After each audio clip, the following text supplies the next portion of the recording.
தெலுங்கு திரைப்பட உலகில் நடிகர் அல்லு அர்ஜுன் என்பவர் ஒரு முக்கியமான நட்சத்திரமாக இருக்கக்கூடிய சூழல்ல தற்போது அவர் கைது செய்யப்பட்டிருக்கிறார்.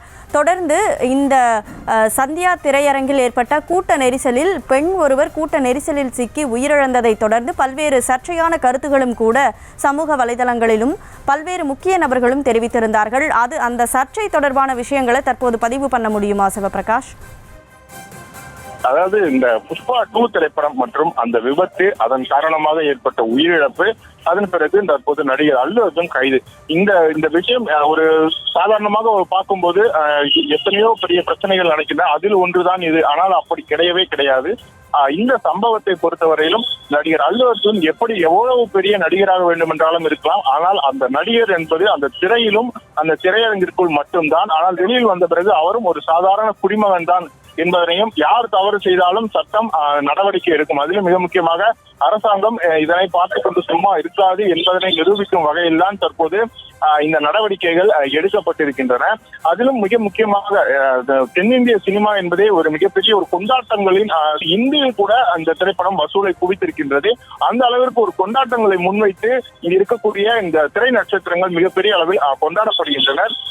எனவே இவர்கள் ஒரு தவறு செய்யும் போது அவர்கள் மீது நடவடிக்கை எடுக்கப்படுமா, ரசிகர்களின் கோபத்திற்கு அரசாங்கம் ஆளாகாதா என்ற கேள்வி எல்லாம் முன்வைக்கப்படுவது வழக்கம்தான். ஆனால் அப்படியெல்லாம் இருந்தாலும் தவறு செய்தவர்கள் எவ்வளவு பெரிய மனிதராக இருந்தாலும் சரி, எவ்வளவு பெரிய நடிகராக இருந்தாலும் சரி, அவர் அரசுக்கும் சரி எவ்வளவு நெருக்கமாக இருந்தாலும் அவர்கள் மீது நடவடிக்கை எடுக்கப்படும் என்பதனை நிரூபணமாக சொல்வதற்காகவே இந்த முயற்சிகள் தற்போது இந்த கைது நடவடிக்கையானது எடுக்கப்பட்டிருக்கின்றது.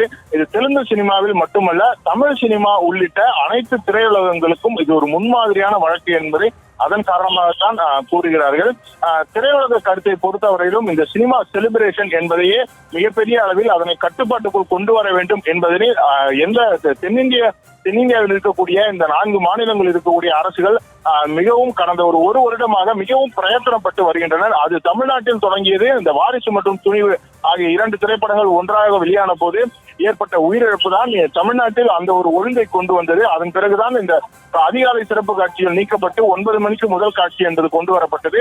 அது போலவேதான் தற்போது தெலுங்கு சினிமாவிலும் ஒரு உயிர் போன பிறகு இந்த முயற்சிகள் எடுக்கப்பட்டிருக்கின்றது. ஆனால் தமிழ்நாட்டில் யார் மீதும் அந்த ஒரு உயிரிழப்பு ஏற்பட்டதற்கான நடவடிக்கை என்பது நடிகர்கள் வரையிலும் நீளவில்லை. ஏனென்றால் குறைந்தபட்சமாக ஒரு தியேட்டர் நிர்வாகம் வரையிலும் கூட அந்த ஒரு வழக்கானது நீண்டு போகவில்லை. ஆனால் தற்போது அங்கு தெலுங்கானாவில் இதனை நடிகர் கைது வரையிலும் கொண்டு செல்கின்றனர் என்பதனை ஏற்கனவே திரையுலகினர் இது போல நடப்பதை தவிர்ப்பதற்காகவும் டிக்கெட் விலையை உயர்த்தி இருப்பதற்கு தடை விதிக்க வேண்டும் என்றும் ஏற்கனவே பலவிதமான கோரிக்கைகளை இந்த சம்பவம் நடைபெற்றதிலிருந்து செய்து வந்தனர்.